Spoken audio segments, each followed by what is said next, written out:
안녕하세요, 이동호입니다.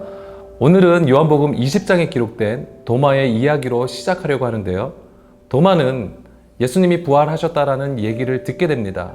그러나 그는 예수님이 십자가상에서 당한 손의 못자국과 옆구리의 상처를 보기 전에는 믿지 못하겠다고 했습니다. 예수님의 제자 중 하나였던 도마는 예수님의 부활을 반기지 않았던 것일까요? 얼마 후 예수님은 도마에게 나타나셨고 그 상처들을 보여주십니다. 그리고 하신 말씀이 믿음 없는 자가 되지 말고 믿는 자가 되라고 하십니다. 예수님을 믿는 자들 대부분은 믿음이 있다라고 생각을 합니다. 내가 원하고 구하는 것을 보게 될 때, 우리가 기도한 것이 응답될 때, 그것이 내가 가진 믿음의 보상으로 생각을 합니다.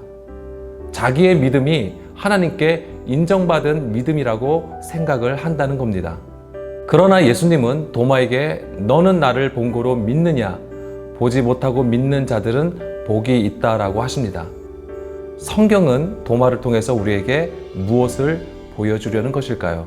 히브리서 11장 1절에서는 믿음은 바라는 것들의 실상이요 보이지 않는 것들의 증거라고 했습니다. 보이지 않는 것의 증거가 믿음이라는 말인데, 우리는 믿음을 얘기하면서 보여지고 나타나는 것에 집중하는 경우를 보게 됩니다. 오늘 우리가 보여주는 믿음은 성경에서 가르쳐주는 믿음과는 달리 하나님을 향한 마음의 확신과 결단으로 믿음을 증명하려 한다는 겁니다.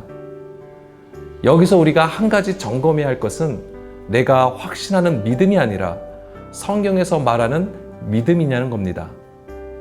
보여지고 나타나는 것을 구하는 믿음인지 아니면 보지 않는 것을 구하는 믿음인지를 살펴보아야 합니다. 누가복음 17장에서 바리새인들이 하나님의 나라가 어느 때에 임하냐고 했을 때 예수님은 하나님의 나라는 볼 수 있게 임하는 것이 아니라고 했습니다. 또 여기 있다, 저기 있다고도 못하리니 하나님의 나라는 너희 안에 있다라고 하십니다.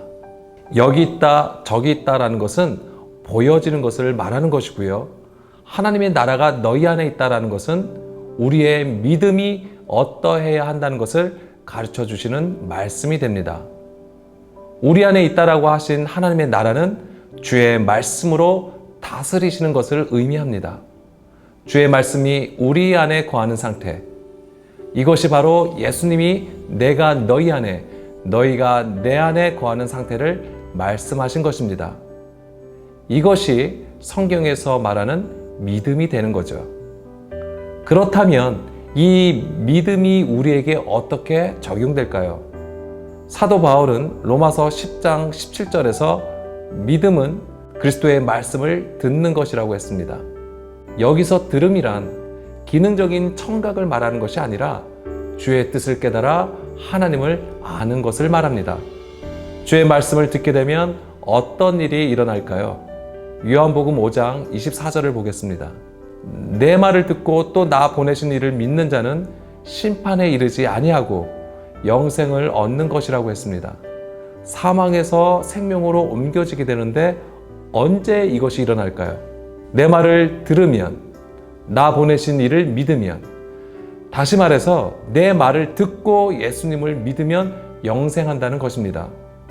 이것은 단순히 우리가 가진 귀로 듣는 것이 아니라고 했습니다. 성경의 지식을 가지는 것은 더더욱더 아닌 것입니다. 진리의 영이 우리 가운데 거하셔서 주의 뜻을 깨닫게 하시는 것이 성경에서 가르쳐주는 믿음이라는 것을 알아야 합니다. 그러면 죽은 자들이 주의 음성을 들음으로 살아나는 것입니다. 이것이 무엇을 말하는 것일까요? 바로 부활을 말하는 겁니다. 성경에서 말하는 부활은 성경에서 말하는 그 믿음으로 사는 것입니다. 주의 말씀을 듣고 진리를 깨달아 순종하는 삶을 가리킵니다. 고린도전서 1장 21절에서는 이 세상이 자기 지혜로는 하나님을 알지 못한다라고 적고 있습니다. 그래서 바울은 예수님을 전할 때에 설득력 있는 지혜의 말로 하지 아니하고 오직 성령의 나타나심과 능력으로 하기를 두렵고 떨림으로 구한다고 했습니다. 바울은 모든 것을 가르쳐 주시고 깨닫게 하시는 진리의 영을 구했던 것입니다. 실제 그는 예수 그리스도를 아는 것을 방해하는 자기의 모든 소유를 배설물로 여기기까지 합니다. 이것이 바로 바울이 보여준 믿음의 모습입니다. 주의 음성을 듣고 자기를 부인할 때 사람의 지혜와 지식으로 하지 아니하고 성령의 능력으로 주의 뜻하신 바를 깨닫는 것입니다. 그러면 예수 그리스도 안에서 장성한 자가 되어 주의 선한 일을 하게 됩니다. 이것이 바로 의인이 되어 믿음으로 살아가는 것입니다.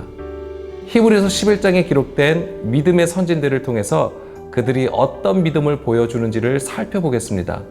히브리서 11장에서 믿음의 인물로 처음 나오는 자가 아벨입니다.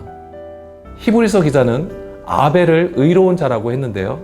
그 이유는 가인보다 더 나은 제사를 하나님께 드렸다는 겁니다. 아벨에 드린 예물을 하나님께서 받으셨고 그것을 믿음으로 인정해 주셨다는 겁니다. 그리고 아벨을 의로운 자라고 하신 건데요. 아벨이 가인보다 더 나은 제사를 드린 것이 무엇을 말하는 것일까요? 창세기 4장을 보면 가인은 농사하는 자로 소개하고 있고 아벨은 양치는 자로 소개하고 있습니다. 가인은 땅의 소산으로 제물을 삼아 하나님께 드렸고 아벨은 양의 첫 새끼와 그 기름으로 하나님께 드립니다. 그런데 하나님은 아벨의 제물은 받으셨습니다. 그렇지만 가인의 제물은 받지 않으십니다. 이 일로 인해서 가인은 화가 났고 들에서 아벨을 돌로 쳐서 죽이게 됩니다. 성경에 기록된 최초의 살인이 되는 겁니다. 하나님은 왜 아벨의 제사만 받으셔서 이런 일이 일어나도록 하셨을까요? 아벨의 제사를 받으셨다면 가인의 악행으로부터 지켜주셔야 되는 거 아닌가요?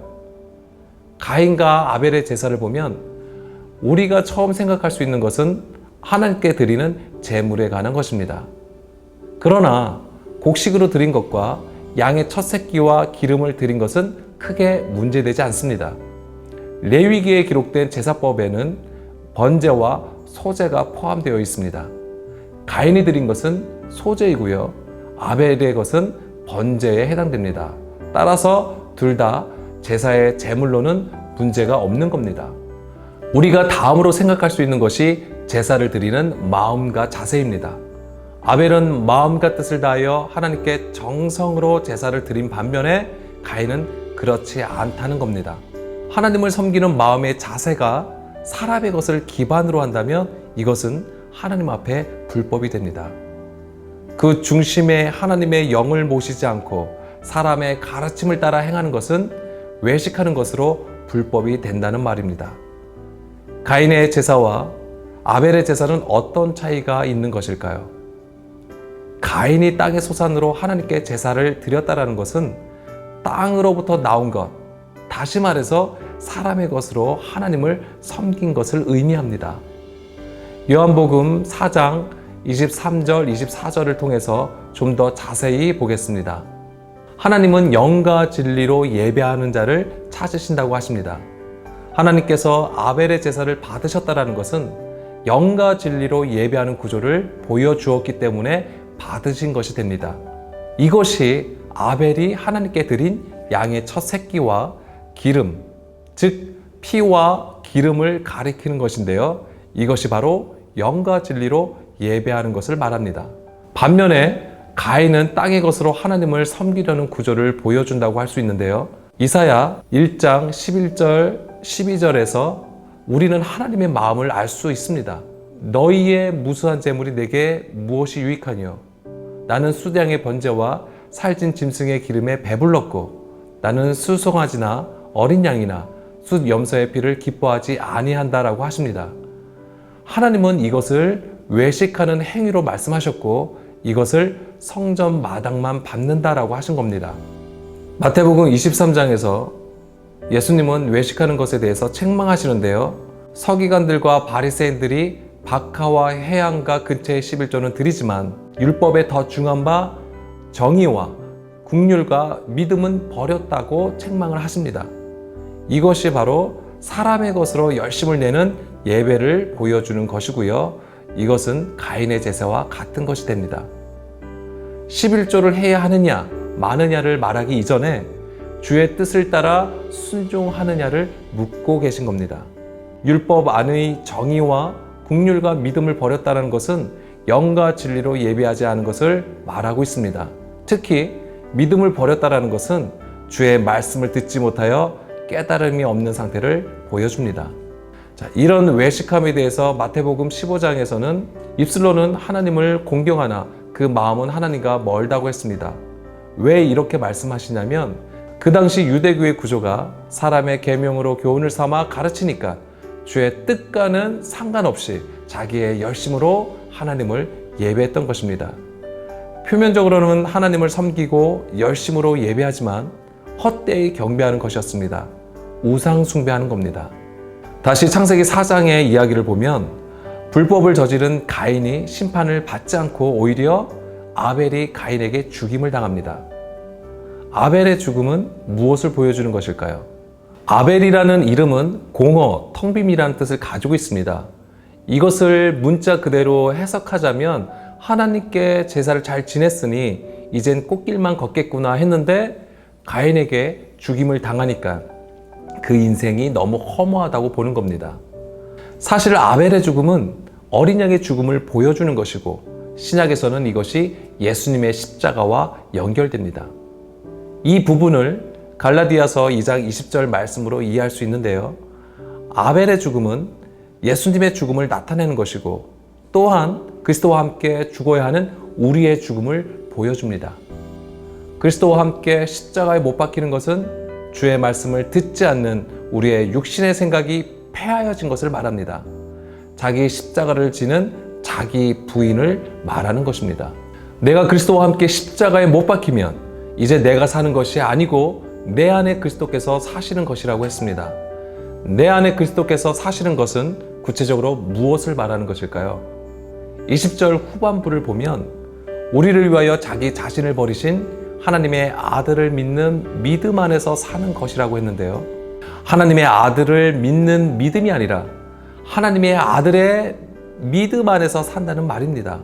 다시 말씀드리면 우리가 예수님을 믿는 우리의 믿음으로 사는 것이 아니라 우리를 위해 십자가에 죽으신 그리스도의 그 믿음 안에서 산다는 말입니다.